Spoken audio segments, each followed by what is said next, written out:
Welcome to Kasao, Mukono district in central Uganda. Here, Mariam Nabatanzi is like any other woman if you walked past her.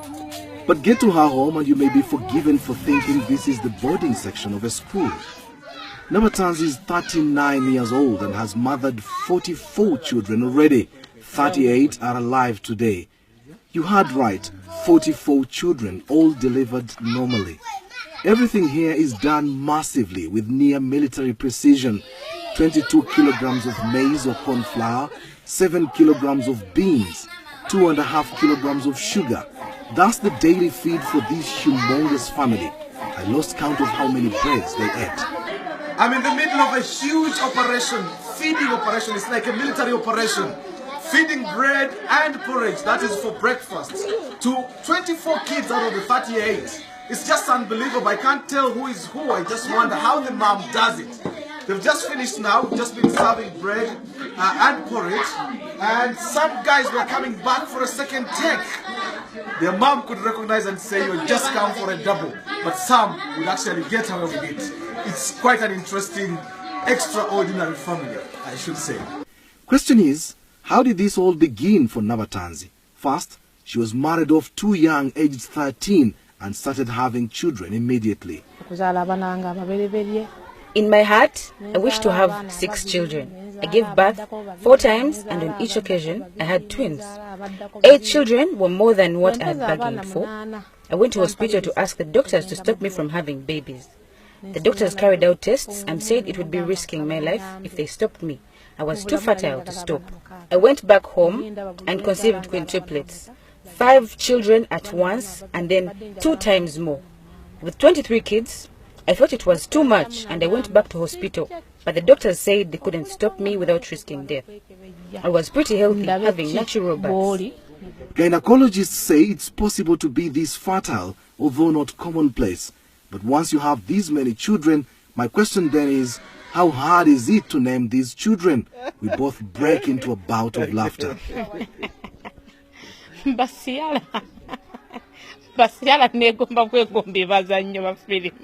use different names. First, when I started having twins, I bought a book of names.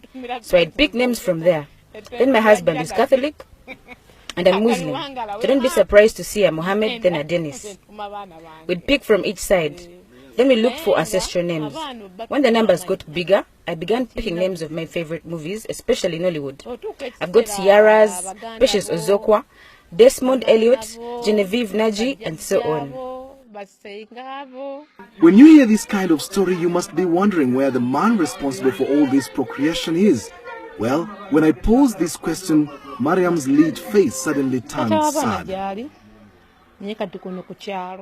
I have had to put up with a lot. He's tortured me so much. He abused me, beat me up sometimes, and threatened to kill me once. He pays no school fees, nor does he even know what we survive on. Unashamedly, he comes and eats what he didn't leave home. He's not part of these children's lives. Where we are now, I bought with my own money and from doing little jobs here and there. He was in utter shock to learn I bought and built this place. Her biggest challenge is looking after these children with an absentee father, foremost of which is school fees and feeding the children. 14 of her children are in primary school, where she has to pay more than 5 million shillings in school dues per term. This is equivalent to around $1,500. Another 10 children are in secondary school. Some have been forced to drop out of school as the bill spirals out of control. Her dream is to educate all her children so that they may get a better life, not like what she's been through. To fund all this, she learned many skills including cake making, bricklaying, decorations, tailoring, cooking, and herbal medicine. She hates having to beg. There is no end to Mariam Nabatanzi's story. It's powerful, it's captivating. Yet somehow, I have to find a way to say goodbye. So what's her message? My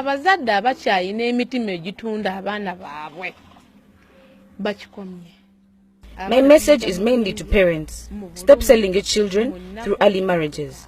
We suffer too much while losing out on parental love that can never be recovered. Secondly, To the mothers, do not desert your children as you walk out of marriage. Whatever the case, stick to and with your children. I strongly feel that had my mother not left me, my father would not have married me off young. To the men, please shoulder your responsibilities. Don't leave it to the women. A man puts up a shop for you and they imagine all is sorted. No buying anything anymore at home. You forced us to become like men. Reclaim your status as men. Show us love and let us do our responsibilities. It's hard to hold back my own tears knowing so many examples of what she's referring to. Mariam only sleeps for a maximum of 5 hours a day. The rest of her day is dedicated to the children. It would have been good to know what her neighbors make of her, but time wasn't on my side. But don't be surprised if she's declared the woman with the most number of children in the world from one man. Kasim Kaira, Azam News, Kasao, Uganda.